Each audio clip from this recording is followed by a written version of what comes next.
રાજેશ સોની, પ્રમુખ કચ્છ જિલ્લા કોંગ્રેસ સેવાદળ। વર્તમાન સમયની અંદર રાજ્ય સરકારની જે શિક્ષણ નીતિ છે, ખરેખર એમને જો કાંઈક કરવું હોય તો શિક્ષણને બહેતર કરવું જોઈએ, નહીં કે ખરાબ કરવું જોઈએ। આજના દિવસમાં તમે જુઓ તો હવે એને બેગલેસ ડે દિવસ કાઢ્યો છે।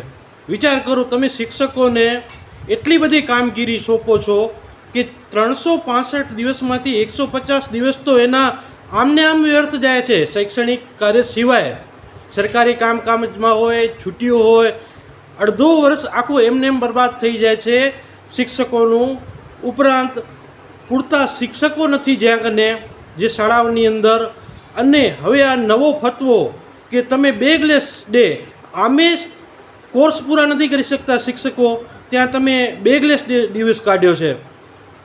વર્તમાન સમયની સરકાર જાણે નક્કી કરી બેઠી છે કે આપણે હવે લોકો પાસેથી પૈસા ખંખેરવા છે। છોકરાઓને ભણવું હશે તો એ ફરજિયાતપણે પ્રાઇવેટ શિક્ષણ એ લોકો દેશે, મોંઘી શિક્ષણ ફીઓ ભરશે અને ભણશે।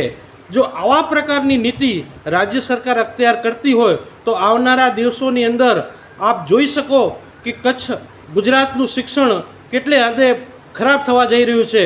મારી તંત્રને વિનંતી છે કે આવા નવા નિયમો જે શિક્ષણ તંત્રની ગોર ખોદી રહ્યા છે એવા તમે ક્યાંથી શોધી લાવો છો? અમને પણ વિચાર થાય છે કે આવા તમે નુસ્ખાઓ ક્યાંથી શોધી લાવો છો જે શિક્ષણને બરબાદ કરે?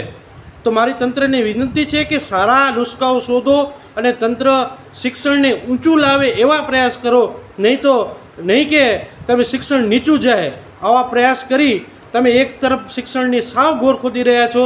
ત્યારે મારે તંત્રને ફરી વિનંતી કરવી છે કે આવું શૈક્ષણિક તંત્ર સાવ બેકાર થઈ જાય એના પહેલાં કંઈક સુધારા કરો એવી મારી માંગણી છે।